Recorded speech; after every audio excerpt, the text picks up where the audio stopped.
तो आरा में Mahika music world के नाम से सब लोग परिचित होंगे और सब लोग जानते भी होंगे। और बिट्टू जी हैं, बिट्टू राय इनका नाम है। और इनका एक स्टूडियो खुला हुआ है, माहिका म्यूजिक के नाम से ही ये स्टूडियो खुला है। सबसे पहले आपका हमारे चैनल।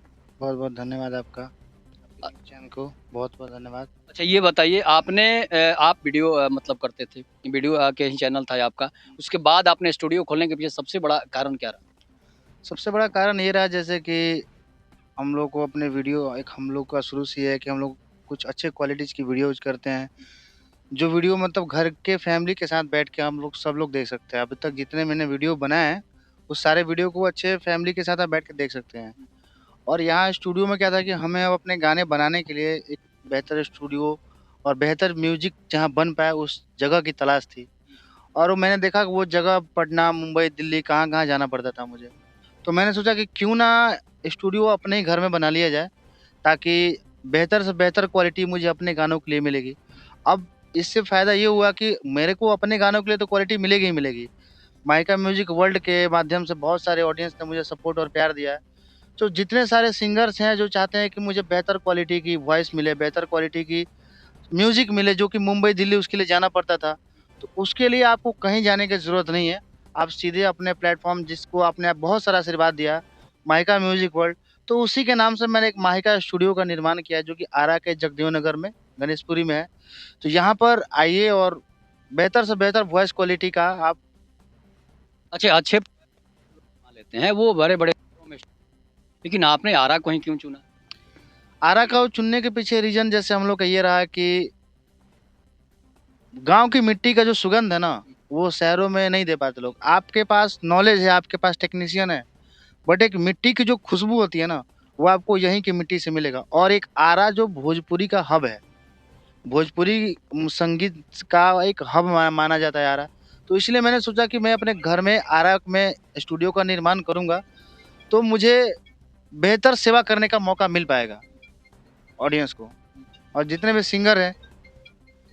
अच्छा एक बात बताइए, बड़े-बड़े सिंगर तो आपके पास मतलब रिकॉर्ड करने के लिए आएँगे भी, पवन सिंह भी आ सकते हैं, खेसारी लाल यादव भी आ सकते हैं। आप तो मतलब सबको पहचानते भी हैं।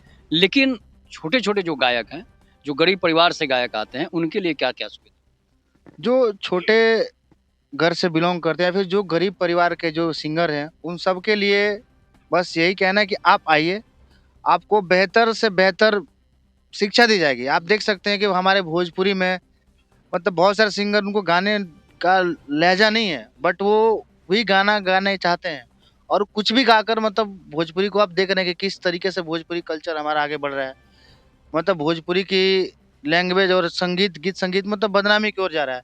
तो जितने भी नए सिंगर होंगे, उनको मैं पहले यहाँ पे आने के बाद उनको चेक किया जाए कि उनका वोकल क्वालिटी क्या है। उनके वोकल क्वालिटी के हिसाब से, उनके हिसाब से उनको अच्छा-सा गीत, अच्छा-सा म्यूज़िक बनवा के उनको गवाया जाएगा, जिसको कम से कम दाम में मतलब कम से कम रुपए में उनको बढ़ावा देने का प्रयास किया जाएगा। क्योंकि माहिका म्यूज़िक प्लेटफ़ॉर्म से हमने हमेशा नए-नए सिंगर्स को प्रमोट किया है और उन सिंगरों को प्रमोट किया है जो अच्छा गाते हैं। अब स्टेज प्रोग्राम करने जा रहे हो और आपका कोई अच्छा गाने नहीं आ रहा है, तो उस सिंगर को मैंने यही बोला कि भाई साहब आप अच्छा गाना गाओ, और आपको जब अच्छा गाने लगोगे मैं अपने प्लेटफ़ॉर्म से आपको प्रमोट करूँगा। तो बस वैसे ही यहाँ भी है, आप जो सिंगर्स अच्छा गाएँगे उनको हम लोग यहाँ खुद से खुद प्रमोट करेंगे। इतने सारे सोशल प्लेटफ़ॉर्म हैं और सारे प्लेटफ़ॉर्म से उनको प्रचार भी किया जाएगा। और हमारे साथ अच्छे राइटर्स हैं, सत्यवीर जी हैं जो कि बहुत अच्छा गीत बहुत संगीत अच्छा। लिखते हैं। पवन सिंह का भी गीत लिखे हैं वो। तो वो पूरी टीम है, अच्छा वर्क उन पे आज वीडियो को क्वालिटी भी अच्छी दी जाएगी, ऑडियो क्वालिटी भी अच्छी दी जाएगी, गीत संगीत, म्यूज़िक सब चीज़ अच्छा दिया जाएगा, ताकि भोजपुरी में वो मतलब वल्गर गीत संगीत ना गाएँ। और सिंगरों का एक और प्रॉफ़िट होगा कि उनको प्रचार करने की कहीं किसी और से जी, ज़रूरत जी। नहीं है, खुद आप अपने चैनल से। जी, जी। प्रचार प्रसार के लिए हमारे चैनल हैं ही। जब स्टूडियो नहीं था फिर भी सिंगरों का प्रचार प्रसार सिंगर करते आपको थे। बुलाते थे। बिल्कुल, प्रचार प्रसार के लिए बुलाते थे। अब तो स्टूडियो हो गया, तो अब प्रचार प्रसार के लिए कहीं जाने की ज़रूरत भी नहीं है। इतने सारे प्लेटफ़ॉर्म्स हैं कि एक बार आप यहाँ पर आते हो, काम कराते हो और हम बेहतर काम करेंगे। हमसे ये नहीं होगा कि मतलब यहाँ आए कैसे भी करके ऐसे कैसे निकाल दें, तो वो काम मैं यहाँ नहीं करने वाला हूँ। तो ऐसे सिंगर जो हैं उनको लिए मैं हाथ जोड़ के माफ़ी माँगूँगा कि भाई आप बहुत सारे स्टूडियो वहाँ पे आप काम कराएँ। जितने भी अच्छे गाने वाले हैं जो चाहते हैं यार मैं अच्छा गाता हूँ, मुझे एक अच्छा प्लेटफ़ॉर्म की ज़रूरत है, उन सिंगरों का स्वागत है, आप आइए और आपके लिए बहुत अच्छा स्कोप है यहाँ पे। अच्छा, ये तो छोटे-छोटे सिंगरों के लिए हो गया, जो गरीब सिंगर हैं उनके लिए, लेकिन पवन सिंह और खेसारी लाल आएँगे तो उनके लिए क्या हाँ, वो लोग आ जाएँगे तो उनके लिए क्या कहना, वो तो आपको खुद सब कोई पहचानता है, हर लोग आपको बुलाते हैं, तो ज़रूर है कि आप उनको बुलाएँगे तो ज़रूर आएँगे। बिल्कुल, बिल्कुल आएँगे, पर वो जब भी आएँगे उनको जो भी सुविधाएँ दी जानी होगी, वो हमको बताएँगे कि हाँ, मुझे ये सुविधा दो, क्योंकि वो देश-विदेश हर जगह घूमकर गीत-संगीत को गाते हैं। हम तो उतना नहीं घूम के गाए हैं। अभी यहाँ आएँगे तो वो हमें सिखाएँगे कि ऐसे-ऐसे करो, तो उन लोगों से हमेशा सीखने को मिलता है और आगे भी सीखते ही रहेंगे। इसलिए मैंने पूछा ना कि स्टूडियो आपके चैनल तो पहले से ही ब्रांड चैनल है, उसके बाद आपने एक बहुत बड़ा ब्रांड प्रकार अब आकार का जो है स्टूडियो भी खोला है, तो ब्रांड लोग भी आपके पास तो आएँगे। जी, जी, बिल्कुल आएँगे और आएँगे तो उनके लिए बहुत अच्छी-अच्छी क्वालिटीज़ की यहाँ पे गीत-संगीत अवेलेबल की कराई जाएगी, जो मतलब भोजपुरी में ऑडियंस के बीच में जाएगा और उनको पसंद भी आएगा। गाना जो है आपके चैनल से रिलीज़ होगा कि या फिर दूसरे चैनल? हमारे चैनल से भी रिलीज़ होगा, दूसरे चैनल से भी रिलीज़ होगा, ऐसा कुछ नहीं है कि मतलब यहाँ हमारे चैनल सबसे से ज़्यादा रिलीज़ आप ही के चैनल के व्यूज़ आते नहीं जाता है, तो आप सिंगर्स के ऊपर डिपेंड करता है ना कि सिंगर्स चाहते हैं कि अगर मेरे चैनल से हो तो मैं अपने चैनल से रिलीज़ करूँगा। उनकी इंडिपेंडेंसी रहेगी कि वो कहीं भी जाके अपने गाने को रिलीज़ कर सकते हैं। हैं। जी। आपका चैनल भी काफ़ी पुराना है, हमको लगता है कि 10 साल से अधिक। जी, जी, 7-8 साल से हो गए हम लोग काम करते हुए। 2000 मतलब जब से जियो आया, जब से उस टाइम से हम लोग हैं यूट्यूब पे और सबसे पहला स्टेज शो वाला चैनल हम लोगों ने क्रिएट किया था, बाकी धीरे-धीरे बहुत सारे चैनल्स हो गए। तो पहला होने के नाते हमारी ज़िम्मेवारी बनती है कि आगे-आगे चलते रहें, ताकि इस फ़ील्ड में जितने भी भाई लोग आए हुए हैं, वो सब भी कुछ अच्छा करने का प्रयास करें। अगर वो सारे मिल के अच्छा प्रयास करते हैं, तो ज़ाहिर-सी बात है कि हमारे भोजपुरी को बदलने में टाइम नहीं लगेगा। जी, माइका म्यूजिक के बिट्टू जी, आप अभी तक 10 करोड़ से अधिक रुपए कमा चुके होंगे इस चैनल से। नहीं, नहीं, जी नहीं, जितने पैसे मैंने कमाए हैं, वो सब भोजपुरी की सेवा के लिए मैंने लगा दिया है। पूरी अभी आप सिंगर और चैनल वाले बहुत सारे पैसे कमाते हैं, लेकिन बताते नहीं। इस चैनल वाले पैसे कमाते हैं सर, लेकिन हम लोग का क्या है कि जितने पैसे कमाते हैं, एक्चुअली देखिए हम लोग का शुरू से सपना रहा है ना कि जब हम लोग बीटेक करते थे भोपाल में, तब से हमारा ये सब सपना रहा है कि अपने भोजपुरी क्षेत्र में जब काम करने का हमें मौका मिले, तो उसको अधिक से अधिक बड़े लेवल पे उसको प्रेज़ेंट किया जाए और वो प्रेज़ेंट करने में आप समझ सकते हैं काफ़ी खर्चा होता है। तो वो हर वो चीज़ मैं यहाँ से पैसे अर्न करके और वहाँ पे उस पैसे को इन्वेस्ट करता हूँ, ताकि एक अच्छा प्लेटफ़ॉर्म अपने बिहार के आरा में तैयार किया जाए, ताकि आने वाले सिंगर्स, एक्टर्स जो भी हों, उनको एक बेहतर सुविधा यहाँ पे दी जाए। अच्छा बिट्टू जी, खुद तो आप ब्रांड हैं, लेकिन आपने जब स्टूडियो का उद्घाटन किया, तो उस समय किसी ब्रांड अभिनेता सिंगर को क्यों नहीं बुलाया आप? सर बुलाया मैंने सबको था, अब एक्चुअली क्या है कि लगन का टाइम चल रहा था, सब लोग आपस में बिज़ी थे और हमने सलाह-मशवरा किया कि अगर हमारे नज़र में हम सब बराबर हैं, कोई बड़ा-छोटा नहीं है। अब अगर किसी एक से कर के हम लोग में ये उद्घाटन कराते तो उनको बुरा लग सकता था।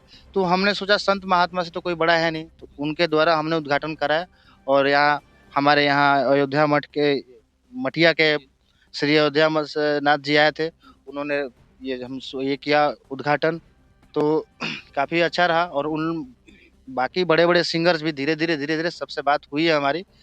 सब गोलू राजा, बिक्कू, कल्लू सब लोग आएँगे और सब लोग को यहाँ पे हमने बुलाया है और जैसे-जैसे टाइम बीतते जाएगा, टाइम मिलेगा उन्हें तो वो हमारे पास ज़रूर आएँगे। ये एक बहुत कि मतलब कि भोजपुरी से सिंगिंग से रिलेटेड इनका चैनल है, इनका स्टूडियो है, लेकिन उन्होंने अपना उद्घाटन जो है एक संत से कराया, ये एक बहुत बड़ी बात है। जी, जी।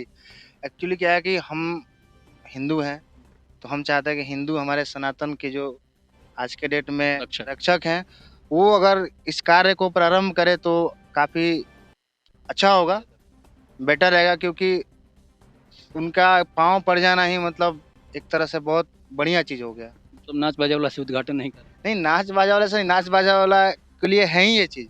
लेकिन वो अगर आकर उद्घाटन किए, तो पूजा-पाठ हम घर में क्यों कराते हैं? हर किसी का एक होता है ना अपना-अपना रोल बाँटा हुआ है। अब जैसे नाच वाले हैं तो उनको स्टेज प्रोग्राम करने के लिए बुलाते हैं, लेकिन शादी करने के लिए तो पंडित जी आते हैं। तो वैसे ही उद्घाटन कर एक तरह से हमारे लिए पूजा हो गया और पूजा करने के लिए हमने संत को बुलाया। अच्छा, एक और बात है कि पवन सिंह को धमकी मिल रही है लॉरेंस बिश्नोई गैंग की तरफ से या फिर जो भी दे रहा है उनके नाम पर दे रहा है। इस पर आप क्या कहें? इस पर क्या कह सकते हैं, बहुत मतलब ऐसा नहीं होना चाहिए। मतलब बहुत दुखद चीज़ है, क्योंकि हमारे भोजपुरी के लिए जो है सो वही है। उन्हीं को सुन के हम लोग बड़े हुए हैं, उन्हीं को सुन के हमें बहुत अच्छा लगता है, मज़ा आता है। अगर उन्हें कुछ होता है तो ये भोजपुरी के लिए बहुत एक तरह से भोजपुरी गीत संगीत मर जाएगा। सबको बहुत ठेस पहुँचेगा। तो जो भी है, जो भी इस तरह की धमकी दे रहा है, आपसे विनती है कि प्लीज़ हमारे भोजपुरी के गरिमा को, अस्तित्व को ऐसे परेशान ना किया जाए। और क्या कह सकते हैं।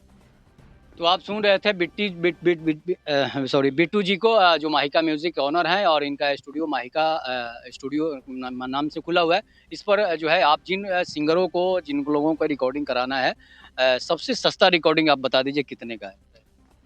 सबसे सस्ता तो कुछ नहीं कह सकते हैं, लेकिन ये है कि 3 साढ़े 3 हज़ार रुपये म्यूज़िक का लगेगा। बाकी जो गाने का रेट मार्केट में चलता है, आपसे वही लिया जाएगा। क्योंकि हमने माइक जो क्वालिटी आपको बोला तो कि बेस्ट से बेस्ट क्वालिटी आपको वोकल की यहाँ दी जाएगी। किसी भी चीज़ में कमी नहीं रखी गई है। माइक भी जो है वो भी हाई क्वालिटी का रखा गया है। आप स्टूडियो सेटअप भी देख सकते हो, वो भी हाई क्वालिटी का रखा गया है। ताकि कोई भी सिंगर यहाँ पर आए तो उसको ये फ़ील ना हो कि वो आरा जैसे गाँव में रह के गाना गा रहा है। उसको फ़ील हो कि नहीं यार, हम दिल्ली, मुंबई में ही आए हैं।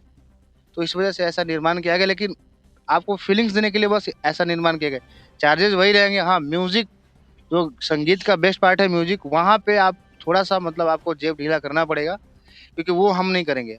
वो हमारे जितने लोग हैं वो सबको मॉडिफ़ाई करके उसको बढ़िया से तैयार करेंगे, और तैयार करने के बाद आपको ये कुछ भी म्यूज़िक बज जाता है तो लोग ईज़िली, एक्चुअली क्या है कि नाम है। अब नाम है, अगर काम अच्छा नहीं करेंगे तो फिर वो बदनाम होने में टाइम तो लगता नहीं है। तो इसलिए क्वालिटी यहाँ पे मेंटेन की जाएगी। तो आप 3 से साढ़े 3 हज़ार का बजट रखें, 4 हज़ार का, और यहाँ पे आपको आइए गाने के लिए, बहुत अच्छा आपको वॉइस दिया जाएगा। बाकी आप आइए, यहाँ पे आपको वीडियो भी बना के दिया जाएगा। आपको वीडियो भी बनाने के लिए कहीं जाने की ज़रूरत नहीं है। आप एक बार इस स्टूडियो में आइए और निश्चिंत हो जाइए, यहाँ पे सारा काम आपका हो जाएगा। अच्छा, कोई कॉन्टैक्ट नंबर हो जो आप दर्शकों को बताना चाहेंगे, जो लोग यहाँ आना चाहते हैं? जी, मेरा कॉन्टैक्ट नंबर है 8770956608। एक और नंबर है जिस पे आप कॉल कर सकते हैं, 9122717432। तो आप सुन रहे हैं बिट्टू जी को, इस पर आप लोग अपनी प्रतिक्रिया जोड़ दीजिएगा। तब तक के लिए नमस्कार। जय हिंद, जय भारत, जय श्री राम।